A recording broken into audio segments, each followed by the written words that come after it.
Dear friends, welcome to the show. Today we are holding our first debate on situations of human rights in different Asian countries, Asia being more than 50% of the world, and Asia is home to many gross human rights violation situations.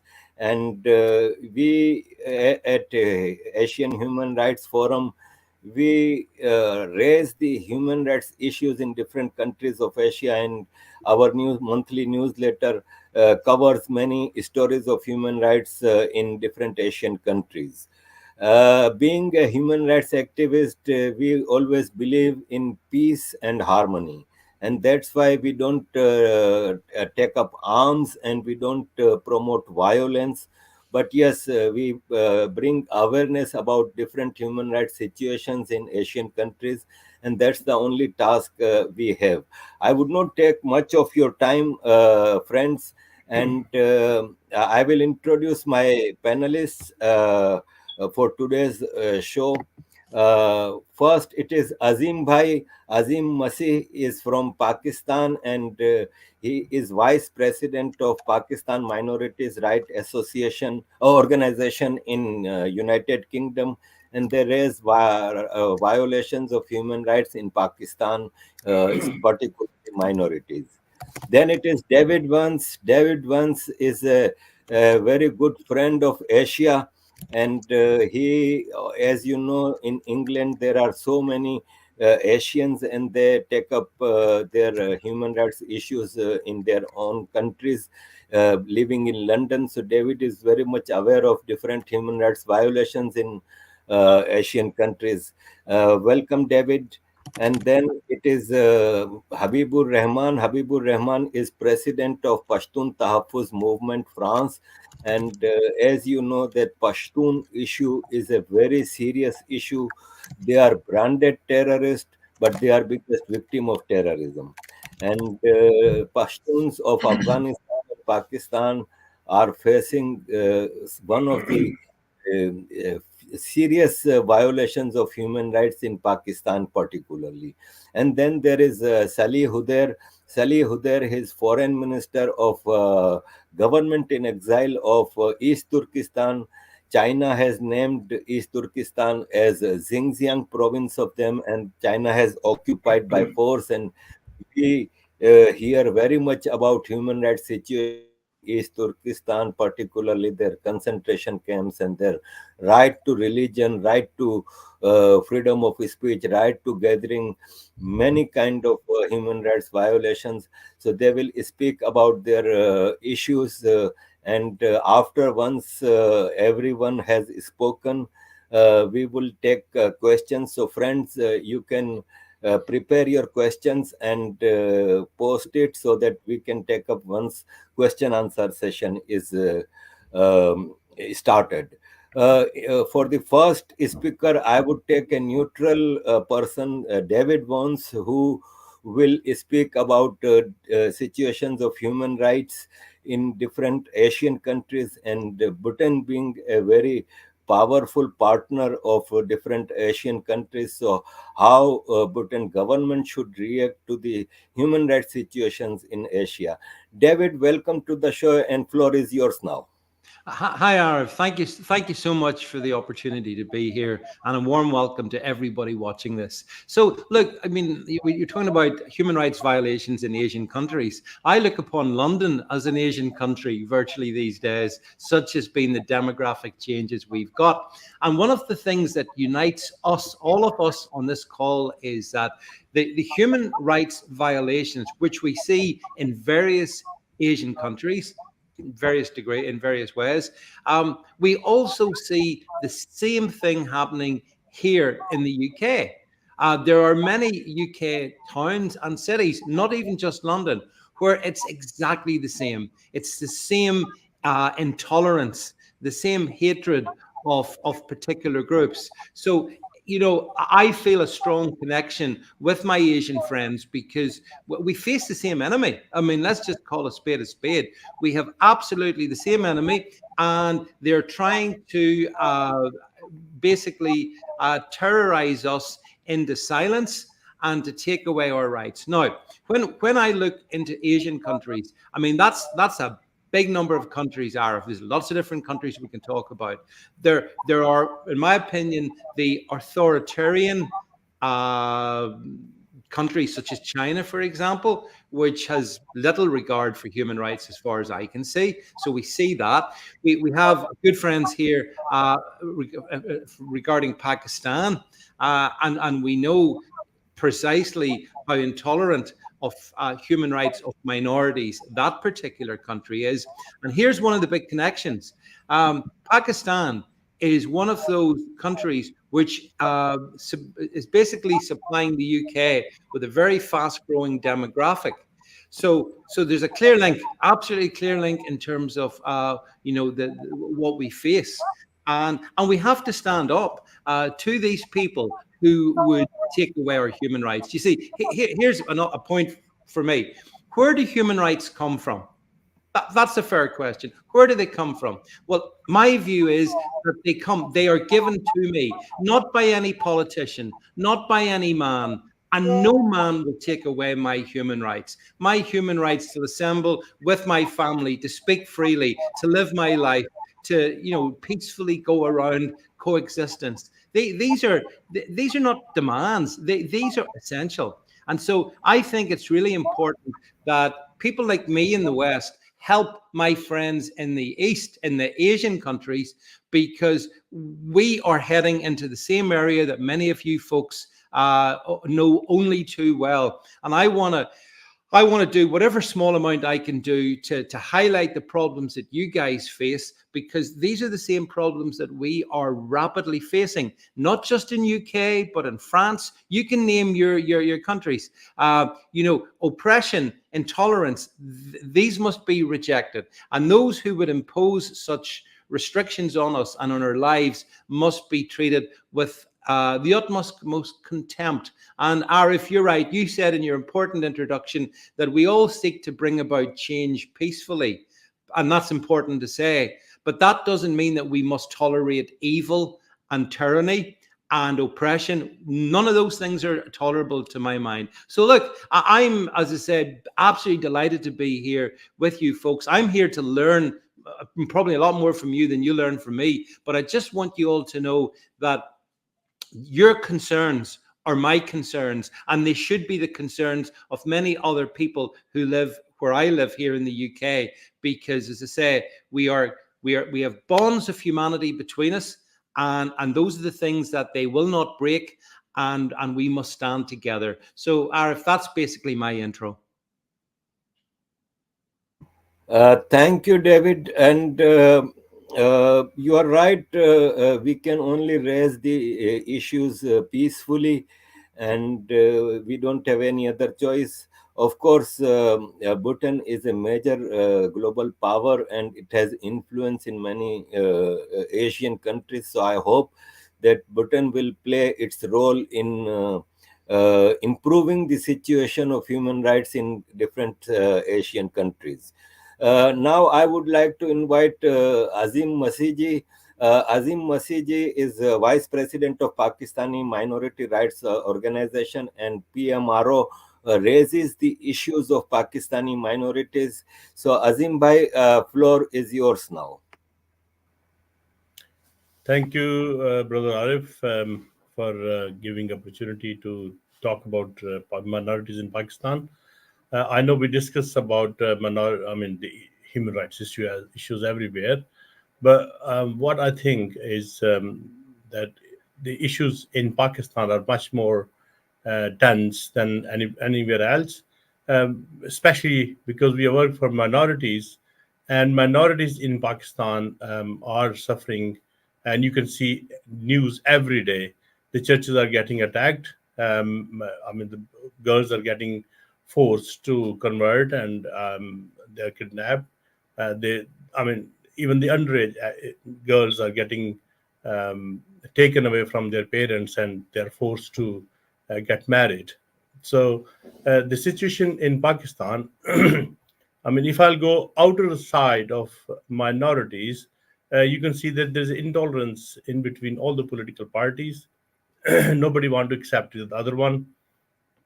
and I mean all the chapters outside of different political parties are lashing against each other, and all these situations in Pakistan, it doesn't matter if it is um, Pakistan Muslim League, People Party, or um, Tehreek Insaf, all of them are just fighting against each other. I'm glad to see our other gentleman who is talking about Pashtun rights. So if you go in other meaning, I mean, all the differences of the languages, even and the caste and colors, they are even much deeper in Pakistan.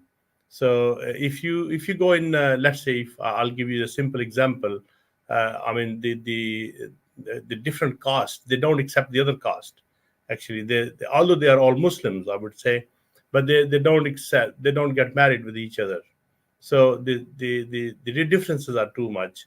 But what we, I think, is always good to um, discuss things, tolerate each other, and educate people actually on human rights, instead of having different religions or the differences of the backgrounds and political things.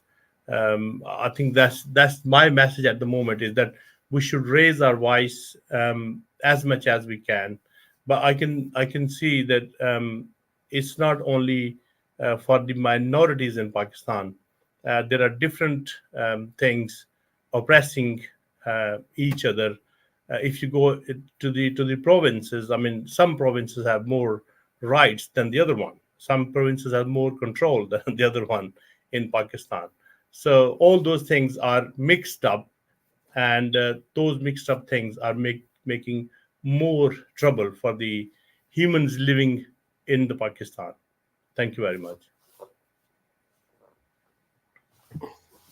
Thank you, Azim Bhai. And yes, you were speaking about more powers with some provinces. It is one province, Punjab province, is ruling on the might of its army, and other provinces are more like an occupied province or occupied nations, Sindhis, Baloch, Pashtuns. So yes, this is the situation, and you are right that more and more awareness should be brought about minority issues. Thank you, Azim Bhai. And now I would go to Salih Hudair. As you know, friends, that China is a very powerful country, veto power with permanent seat at Security Council, economic and global power, military power, and different regions of today's China are occupied regions. And one of the biggest region of China is East Turkestan, which is rich in mineral resources, and it was an independent state, but occupied by China by force, and the gross human rights violations are going there. There are dozens of reports by different human rights organizations on gross human rights violations in Xinjiang. We will listen to these reports by Salih Hudair. Salih Hudair, welcome, and floor is yours now. Firstly, I want to thank you, Mr. Arif Aajakia and the Asia Human Rights Forum for hosting this important panel and for giving me the opportunity to highlight the plight of East Turkestan and its people. The situation in East Turkestan, which is the homeland of Uyghurs and other Turkic peoples, is not just a regional issue. It's a global concern that demands the immediate international attention of the international community and action. It is one of the most pressing, if not the most pressing, humanitarian crises of the 21st century. East Turkestan, an occupied country located in the heart of Asia, in Central Asia, has a history of over 6,000 years. The native peoples of East Turkestan include Uyghurs, Kazakhs, Kyrgyz, and other Turkic peoples. Historically, East Turkestan has been the cradle of numerous Indo-European and Turkic empires, kingdoms, and states. And this rich historical tapestry is a testament of the resilience and cultural vibrancy of its people. However, unfortunately, this legacy has been under threat since 1876, when the Manchu Qing Empire invaded and subsequently annexed East Turkestan in 1876 and subsequently annexed it in 1884, renaming East Turkestan to Xinjiang, which translates to the colony or the new territory in the Chinese language. However, the people of East Turkestan never gave up their struggle to reclaim their independence. And the 20th century, the early parts of the 20th century, witnessed the indomitable spirit of the East Turkestani people as they rose up to reclaim their independence, establishing the East Turkestan Republic in November 12, 1933, and again on November 12, 1944. These moments of freedom and independence were unfortunately short lived, as the People's Republic of China, or Communist China as we commonly know it, invaded East Turkestan on October 12th, 1949, and overthrew the independent East Turkestan Republic on December 22nd, 1949. For the past 74 years, the people of East Turkestan have endured a brutal campaign of colonization, genocide, and occupation by the Chinese government. These campaigns of genocide include mass internment, forced sterilization, systematic rape, organ harvesting, torture, forced enslavement, and forced indoctrination. At the very moment, millions of our people remain locked up in concentration camps, while millions more have been given official sentences for so-called crimes of separatism or for simply being Uyghur in prisons. At the same time, over 890,000 of our children, Uyghurs and other Turkic children, are currently forcibly separated from their families and put into state-run institutions or internment camps aimed at erasing their identity and assimilating them into what is essentially so-called loyal Chinese citizens, as the Chinese government calls it. Unfortunately, even our religious and cultural identity is under siege. More than 16,000 mosques and other religious sites have been destroyed. Practicing Islam or any other religion, for that matter, in East Turkestan has been effectively criminalized. Thousands of our scholars, our intellectuals, they have been given, anywhere from 15 to life in prison for simply advocating for the practice of whether it's our religion, for advocating for retaining our history, advocating for retaining our culture. Even now, while we're in the last days of Ramadan, the Chinese government, throughout Ramadan, they have been employing tactics like government patrols, sending Chinese government soldiers to Uyghur and the Turkic homes to ensure that these people aren't fasting, inviting them to mandatory forced feasts during the day, forcing them to eat food, and conducting surveillance to prevent them from fasting. And yesterday, April 5th, marked the 34th anniversary of East Turkestan Uprising Day of 1990, which is also known as the Barn Revolution. This day, like many other, signifies the unbroken will of the East Turkestani people to fight for the restoration of their independence and freedom. And I want to conclude with that the ongoing humanitarian crisis in East Turkestan is a clear and ongoing genocide and crimes against humanity, as recognized by the United States government and over a dozen parliaments across the world, including the UK Parliament. Yet, the international community is failing to take effective measures to end this genocide, and thereby, this is allowing the Chinese government to, carry out genocide with impunity. And lastly, our issue is not just simply a human rights issue. The root of the ongoing genocide, the ongoing human rights atrocities, is none other than Chinese occupation and colonization of East Turkestan. Thus, restoring East Turkestan's independence is the only path to ensuring the human rights, the freedom, the religious liberty, and very existence of our people. And so we call on the international community, including human rights organizations, governments, and individuals of conscience to join us in our struggle. It's time to take decisive action to support the people of East Turkestan in their quest for freedom and dignity. And I hope that more and more people will act to hold China accountable. Thank you. Thank you, Salih Hudair, for giving us the situation of human rights in Xinjiang, occupied Xinjiang, which is East Turkestan. And we will come up with questions when we open the floor. Our last speaker is Habibur Rahman. Habibur Rahman is president of Pashtun Tahaffuz Movement, France.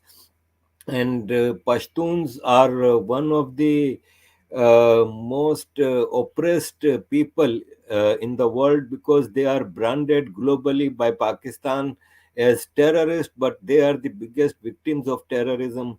And in especially in Pakistani areas of Pashtun in KP province and ex-Fata areas, Waziristan, and all those Pashtuns are facing state oppression also, and they are facing terrorism also, and they are the biggest victim in this global game. Habibur Rahman ji, floor is yours. Please give us a situation of Pashtuns. Thank you. Uh, Nice to meet you all. That I am the we are the representations of Pashtun here. That we are all in Europe, in Italy, in Swiss, in Belgium, in UK, in Germany, and around the all countries of Europe. We are here. We are increase the voice of oppressed Pashtuns, and also we are stand with all oppressed people like Baloch, Sindhis, and Kashmiris, which are suffering the lives from the army of Pakistan. We started this struggle in 2018, which the people of Waziristan, Bajawar, and Banu and Khyber Pakhtunkhwa, they were always suffering from the armies of Pakistan, but the Pakistan of army, they were always talking about the terrorists, which they were in reality, they were armies which they are going to the area of Pashtuns by the name of Lashkar-e-Taiba or by the name of Jeshul Adl. Like this kind of some terrorists, they are always in the area of Pashtun from 2014 or 2013. On time, the army of Pakistan, they want to get some funding or dollars from the world.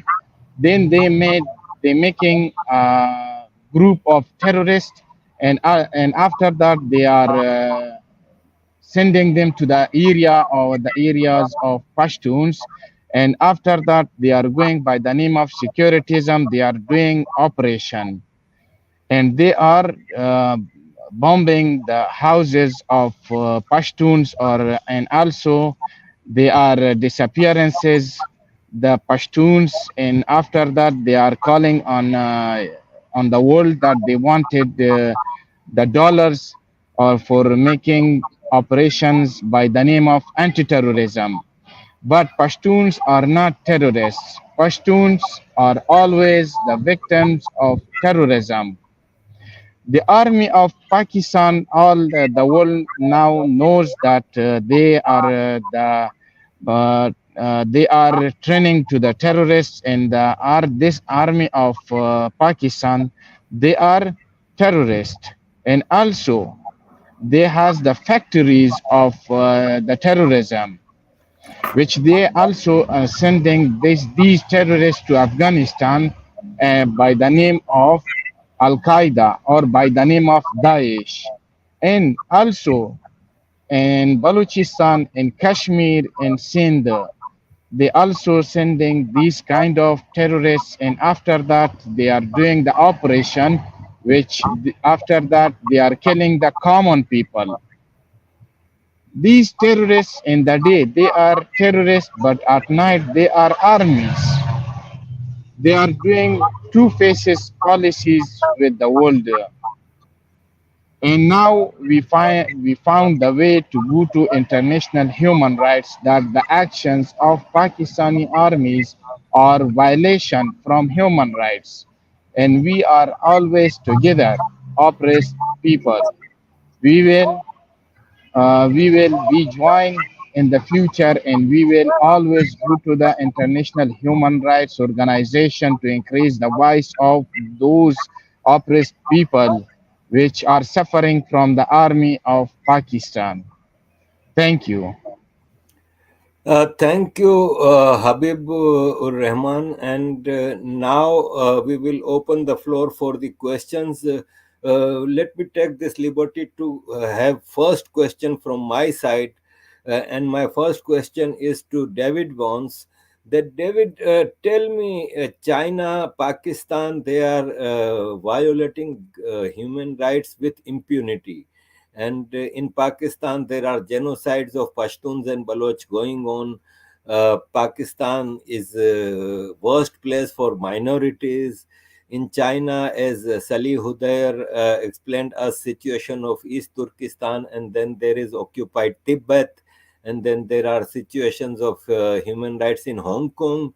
Although there was an agreement between UK and China before handing over Hong Kong to China for having civil liberties in Hong Kong, but China is not listening. So how the world should react to China, Pakistan, and these kind of countries who are violating human rights with impunity, and there is no global action against them, like we took actions in Iraq, Syria, Libya. I think situation of human rights is much worse in China and Pakistan. Mike, please. Yeah. Okay. Yeah, you're absolutely right. The situation in China and Pakistan, as we've been talking about, is much worse than happened in Libya or Iraq. That's guaranteed. So here's the problem. Here is the fundamental problem. The Western superpowers or major powers are weak. They are cowardly. They are afraid. They are afraid in some cases. In Britain, the British government is afraid to speak up against some of these atrocities, because in the case of China, for example, they're in an economic straitjacket with China in some regards. When it comes to Pakistan, they're afraid to speak up because they have some very hostile indigenous Pakistanis living in the UK, as you know, Arif. So it's a clear lack of leadership and strength in the West to stand up for what I mean. I listened with great interest to what's been said there by the other various speakers, and Salah, I totally get the situation in East Turkestan. It's appalling, and in a proper world, we would stand. Our governments would give you the support, but they don't. And this is Arif. This is one of my big themes. I mean, I remember just very briefly. I remember back in 2018, I went to the United Nations building in Geneva with my friend Katie Hopkins. We went and we called out Pakistan. I called it out as a failed terrorist state. And we need more of that stuff. We need sometimes just waiting for big governments to take action isn't enough. We need to pressurize. And that's why I think the work that you do and your colleagues is so important. Because, if you're going to wait, if you're waiting for Joe Biden or whoever the current UK Prime Minister is, and that changes very quickly, to take action, you're going to wait a long time. I think you're going to have to continue to pressurize to bring these atrocities, this gross abuse to light, as you have been doing, and spread the word so more and more people can understand it. we mightn't have the big governments, on our side, but we do have this capacity that you're demonstrating here online to communicate across the world. So that's the strength we have that at this point they can't take from us. You are right. Yeah, agreed. And there are European governments are playing some roles in different kind of appeasement. Yeah. But anyway, there is a question from Sarang Shahane. Why OIC is sleeping when its own member Pakistan forcefully abducts and converts helpless Hindus living there, and same OIC and Pakistan interfere when India helps those appeased minorities. I would add to these questions, and I will put this question to Salih Hudair, that why OIC is sleeping when China is terrorizing Muslims of East Turkistan. Why OIC does not play a role in Pakistan and China while the gross human rights violations going on there? Well, I'm not sure how I can answer Mr. Sarang Shahani's question, but I think it's more or less the same response on what they're doing. Why the OIC is sleeping in regards to China's ongoing genocide and oppression of predominantly Muslim peoples in East Turkestan, and that's simply because of economics.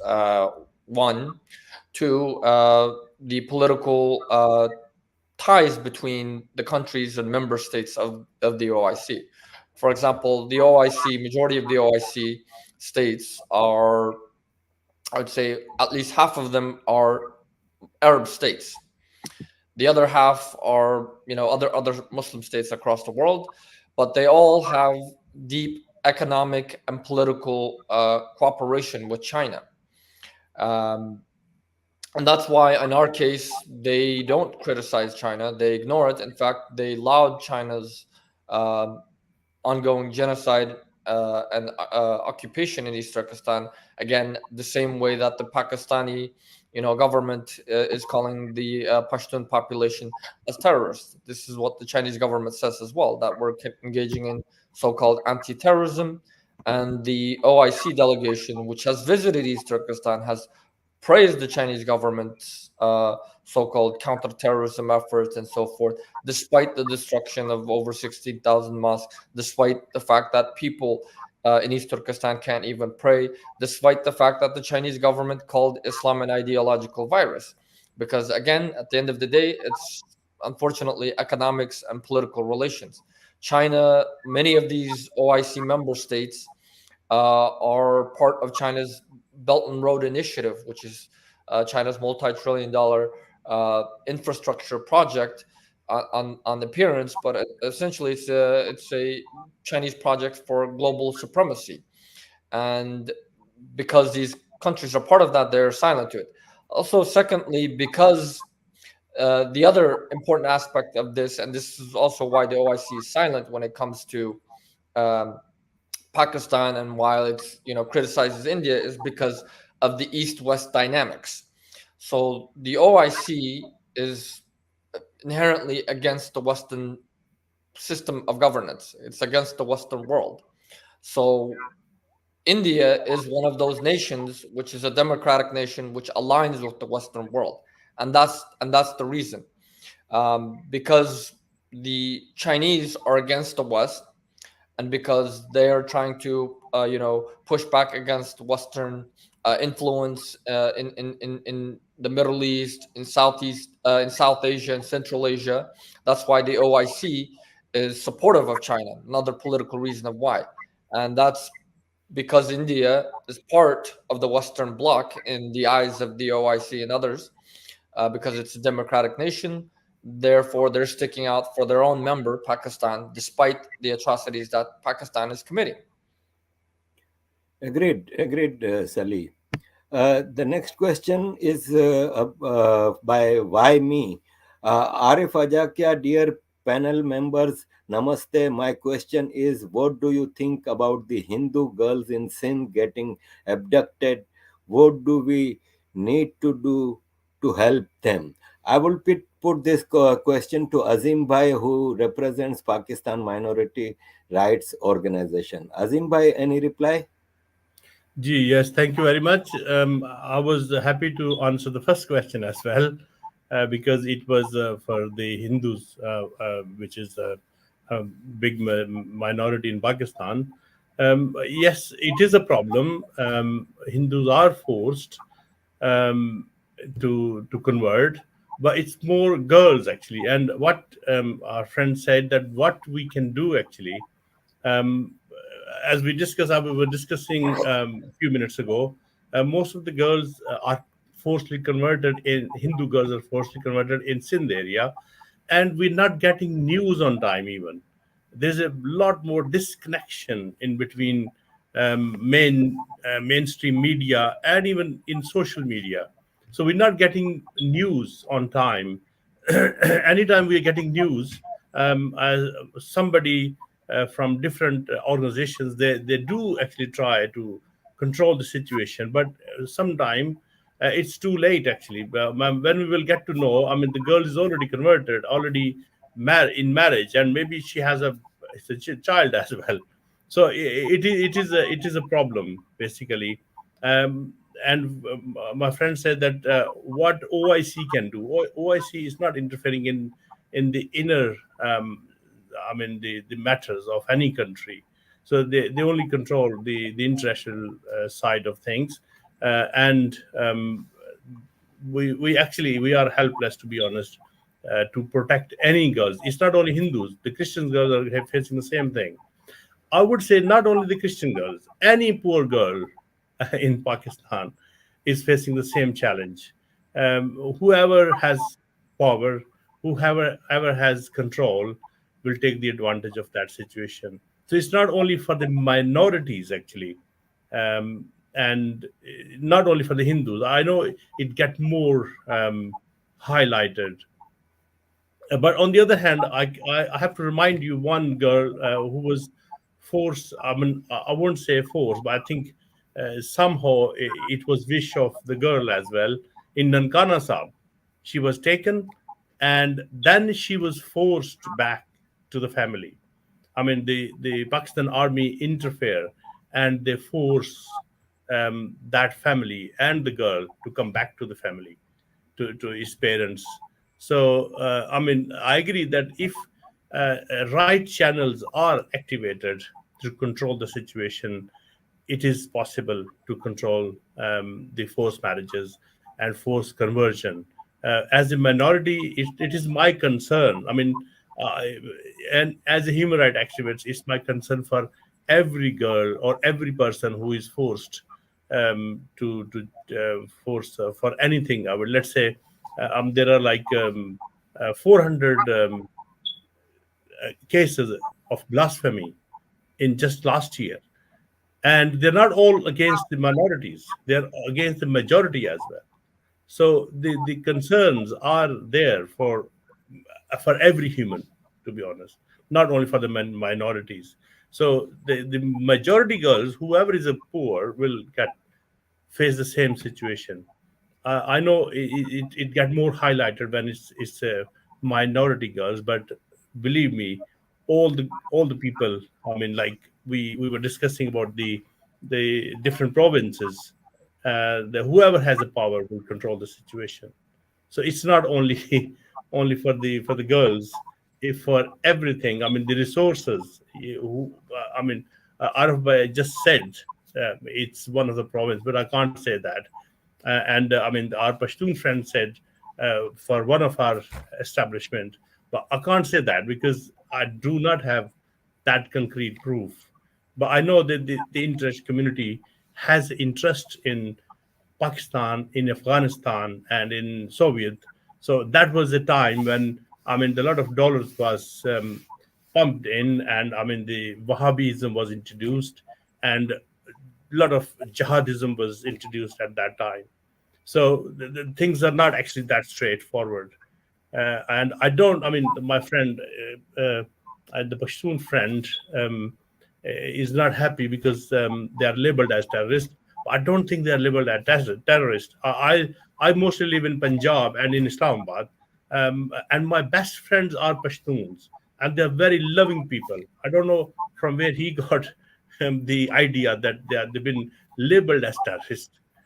That's not true, and he denied in his own words that actually they're not Pashtun. They are the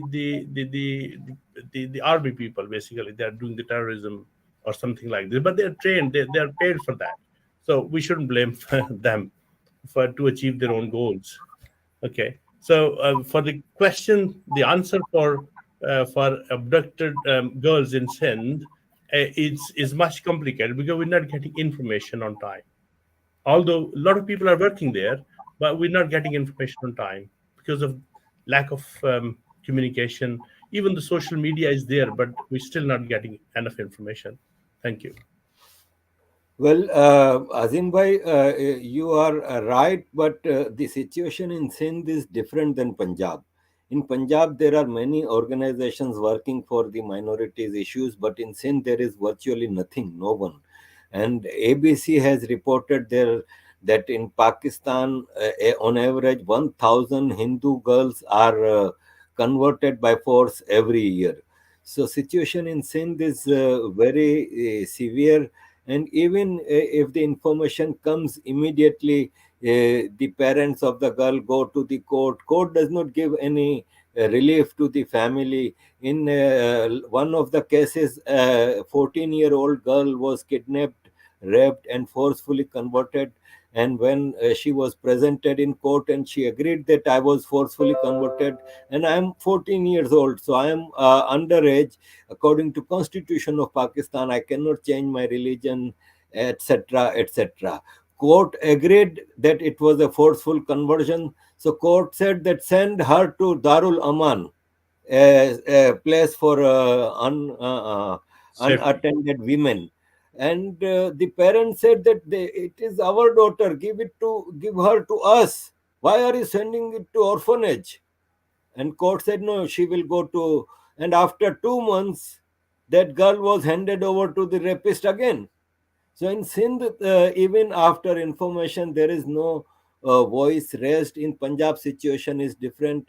I would also say that in Punjab, majority of minorities are from Christian community, and churches of world are also raising voice for the situation of Christians in Punjab. But for Hindus of Sindh, there is nobody raising voice. So situation is different. I would go for next question from Pradeep Modi ji. In Pakistan, the military has the upper hand. Civil liberties are inversely proportioned to military rule. A full democracy is one of the solutions to uphold human right. Agreed, Pramod Modi ji. In fact, it was a comment rather than question. Uh, Next question is Advait Sanatan. It's time for determine the definition of terrorism. United Nations must do for that. Agreed, David?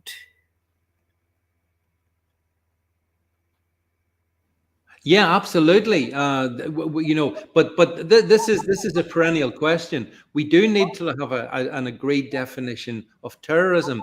The difficulty is that this is, I think, almost impossible to achieve because the old saying in this: one man's terrorist is another man's freedom fighter. Now that may or may not be true, but I feel that it's very difficult to define terrorism. The use of force against civilians, is that an acceptable definition of terrorism? I've lived in a country in Northern Ireland that went through 40 years terrorist campaign.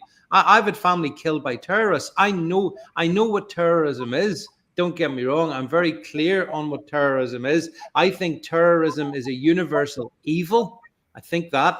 And I think that it should be the obligation of governments to take action against terrorists. But here's the problem, Arif and fellow panelists. What if the government itself is a terrorist? Which, of course, is exactly the case. I see my friend nodding there. And with China, for example, I mean, China is essentially a terroristic government. Pakistan is essentially a terroristic government. So for that to be dealt with, the United Nations would have to come to some sort of understanding. I don't think that they will, because I think they lack the moral clarity to be able to do that. But yeah, terrorism, we can all understand it when it's a particular subgroup, but when it's the government that's the terrorist, what you going to do? Agreed. There are more questions about Hindu girls of Sindh, and I can understand that people are worried, because this is one of the worst kind of Hindu girls situation. Let me explain. It is not simply forced conversion. It's a girl from minor age, under 18, is kidnapped, raped, and then forced to convert and forced to marry the man. And once she becomes Muslim, according to Islamic Sharia, she cannot have relations with her parents and her family back. So the husband either sells her to another man, either sells her for organ harvesting, either do anything to that girl. There will be no family behind her. So this is really, that girl becomes a sex slave for life, and this is one of the worst kind of human rights violations. And that's why I understand that people from India are very much worried about the Hindu girls. There are so many questions, so it is generally same question, so I cannot take all, but one I will take, which is directed to David. Hello, David Vance. Sir, Pakistani Hindus are being assaulted every year, every day. Your thoughts, please. Yeah, well, obviously they are, and obviously that's wrong, and obviously action has to be taken against it. This is why, Arif, this is why I went to the UN to call out Pakistan for being a terrorist state. And the fact is that it has no respect for minority Hindus within its alleged boundaries. So yeah, this is as you say. And so, Arif, some of the things you were just saying there about, it's absolutely horrific when you hear them said like that. And clearly, what has to happen is there does need to be firm action taken against such a regime that assaults any minority. Again, it's like fellow panelists have said here. We have to be concerned about human rights of everybody. You don't just get to say, oh, certain groups of civil rights and human rights and other people don't. So Hindu girls, Hindu people, any Christian, any whatever, they all have to have the same protection under the law. That's the essence of what certainly Western democracy is built upon. And but we see that being taken away from us in the West as well. So Pakistani Hindus absolutely being egregiously terrorized by the Pakistani state. And that's where there does need to be some real pressure put on that failed Pakistani state. Arif, I hope that answers the question. Thank you, David. Ayushi Jha, is there any way to bring back minority girls from abductor by the help of human rights organizations? Ayushi, I would reply this. Human rights organizations only raise the issues. We don't have powers to interfere in any country's internal matters. Now, here about the Hindu girls, we have discussed in details. The only thing is that when a Muslim has a little problem in India or anywhere else, entire Muslim community from the world raises up and issues the warnings and protest and all these. But when Hindu girls are being targeted in Pakistan, particularly in Sindh, there are no voices from India, which is motherland to Hindu community. So I think there is a lack of commitment by Indian government that they are not raising any voice. Or generally Hindus, there are about 1 billion Hindus in India. Why they are not raising the voice? When I tweet about an atrocity on Hindu girl, I hardly get 10 likes, no repost, nothing. So it is responsibility of Hindu community to become a force like Muslims do. So I think more it is about responsibility lies in India. And I would take last question because time is going up and it is Saturday and everyone has to go to their families. Uh, Madhu Soneri has raised an issue when I went to India 2 months back. I met Madhu and he has a really serious issue.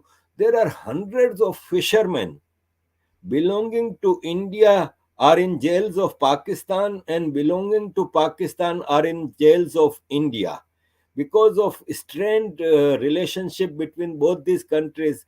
Often fishermen by mistake they cross their international maritime borders and they are apprehended.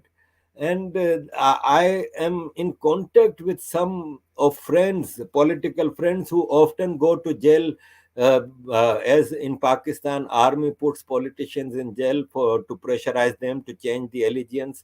Those friends told me that their situation of those Hindus in those Indian Hindus and Muslims, both fishermen, their situation in jail is very bad and they live in very harsh conditions. And Pakistan terms these fishermen as Indian terrorists, and India terms Pakistani fishermen as Pakistani terrorists. And this is just because of politics. Hundreds of people are in jails, innocent people. Even United Nations maritime laws also does not allow a country to arrest a fisherman. They can only warn them and then release. So this is a serious situation. We don't have any solution on that because hundreds of families are suffering back home in India and Pakistan because their breadwinners, their loved ones are in jail. So, Soneri Bhai, we are trying. I am trying my best also on this issue, but we let's see what can be done. In the end, I will go to each panelist if any closing remarks, starting with Salih Hudair. Again, thank you for holding this important panel, and I hope that from the discussions that we learning about each other's each different communities problems, that we can cooperate in the future. And I hope that the watchers, the listeners who are watching and tuning into this live stream and into this webinar can support us in any way, even if it's sharing the video, even if it's following us on social media, spreading any, and even if it's one post a day or one post a week about what's happening to these vulnerable communities, whether it's in East Turkestan, whether it's in Pakistan, in India, or other parts of the world. Thank you. Thank you, Saliji. How about Azim Bhai? What is your closing remarks, please? Yeah, thank you very much again for holding this online conference. What I want to say to all my Indian friends regarding Hindus, nowadays in Sindh, I mean, because the problem is identified in Sindh. Asif Zardari is from Sindh and he's the president of Pakistan at the moment. So we want to raise our voice to our president to look that issue very closely. The second thing which I want to say, there are more Hindus in parliament than Christians. We have reserved seats, and there are more Hindus in Pakistan now in parliament. So I would request them as well to look after their own people, I would say.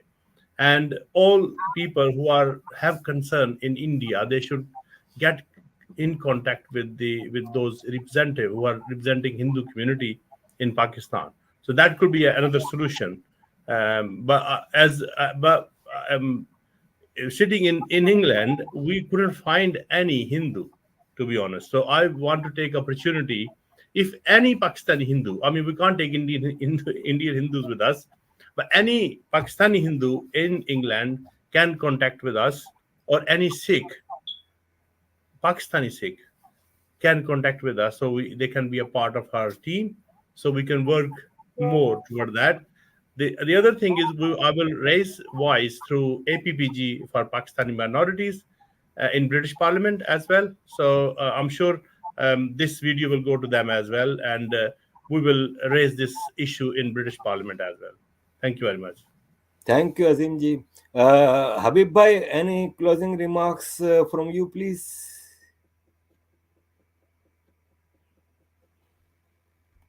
Your mic is off. Sorry, I have no any question. Thank you. Okay, thank you, Habib Bhai.